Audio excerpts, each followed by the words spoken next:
Welcome, dear listener. Tonight I will take you into one of the darkest chapters of American history, into a story that begins like any other suburban tale but ends in terror, blood, and whispers that never seem to fade. This is the story of the Amityville Horror House. In the quiet, peaceful village of Amityville, Long Island, New York, stood a large Dutch colonial-style house, its distinctive quarter-moon windows almost giving it the appearance of watching eyes, a silent witness to everything that happened inside.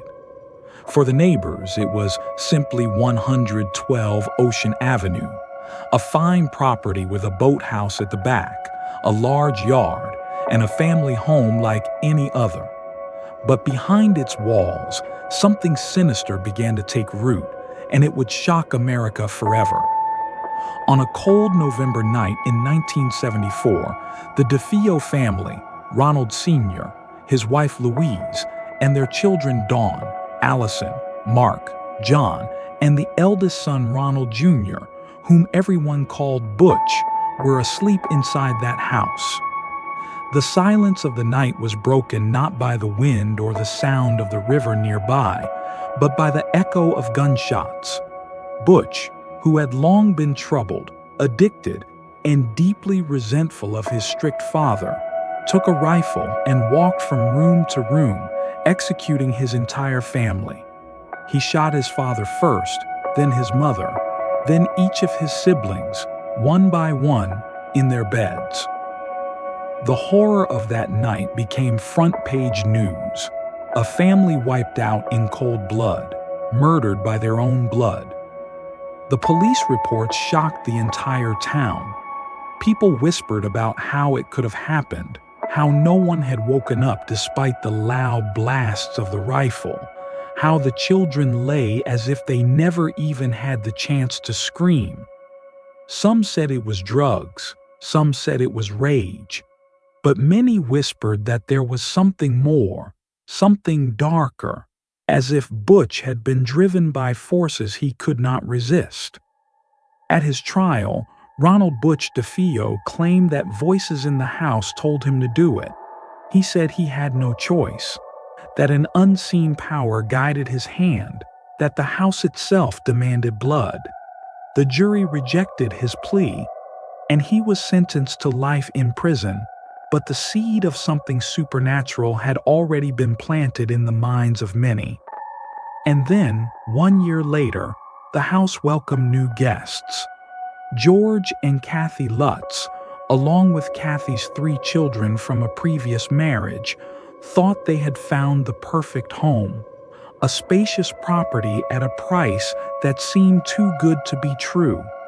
They knew about the murders, of course, but they brushed it off as tragic history. They believed they could start fresh, make the place their own. But almost immediately, strange things began to happen.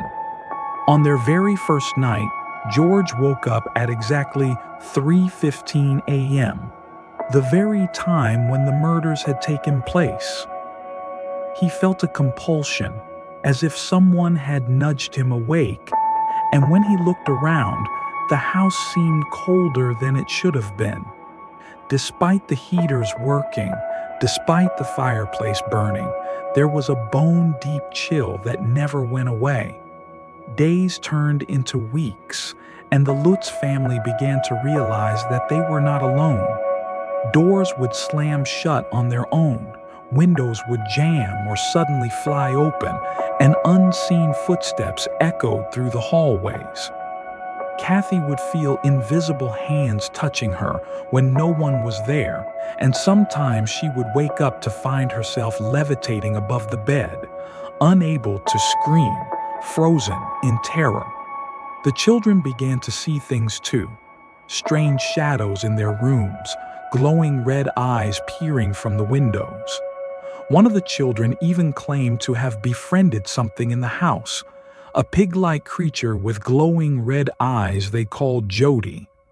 At night, the sound of marching footsteps would fill the house, as if A parade of unseen soldiers were moving from one room to another.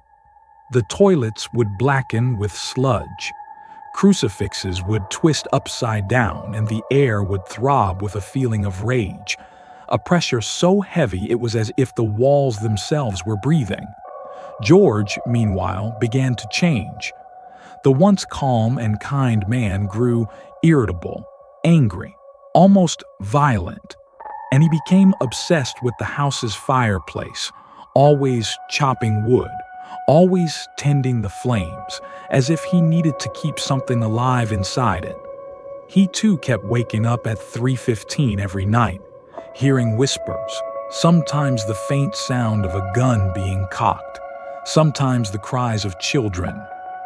Neighbors noticed the change in him, the gauntness of his face, the way he no longer seemed like the same man. Kathy's health declined as well. She would have vivid nightmares of the murders, seeing the children shot in their beds, hearing the echo of screams that were never supposed to be heard. She once claimed that while in the bedroom, she turned and saw a woman's face staring back at her in the mirror, only to realize it was her own reflection, distorted, aged, and decaying, as if she had become someone else. The priest who came to bless the house refused to return after he heard a voice snarl, "Get out," in the middle of prayer, and after being slapped across the face by an unseen force. He later admitted that his hands blistered with boils after leaving the house. The Lutzes tried to convince themselves it was stress, imagination, the power of suggestion, but the events only worsened. George would wake drenched in sweat, sometimes feeling as though something had crawled into bed with them. The children would scream in the night, and Kathy would find them curled in corners crying that someone was watching them.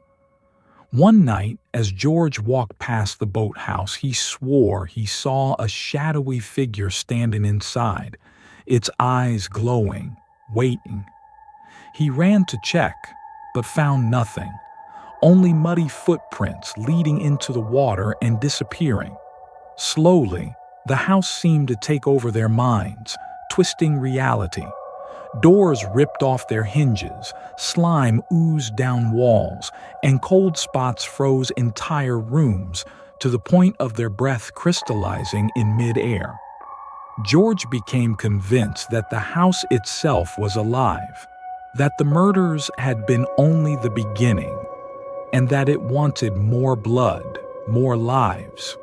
He became paranoid, sometimes staring at his own family with an intensity that frightened them, sometimes clutching the axe he used for firewood, as if he wasn't sure what he might do with it. Kathy, desperate for answers, turned to the history of the land and discovered whispers that the property was built on an ancient Shinnecock burial ground, and that dark rituals had been performed there centuries earlier. Others claimed that a cultist named John Ketchum had once lived on the land, a man who worshipped demons and sacrificed animals and people, leaving a curse behind that soaked into the soil itself. Whether truth or legend, the power of suggestion or a genuine haunting, the Lutz family was unraveling. Only 28 days after moving in, they fled in the middle of the night, leaving behind all their belongings, never to return.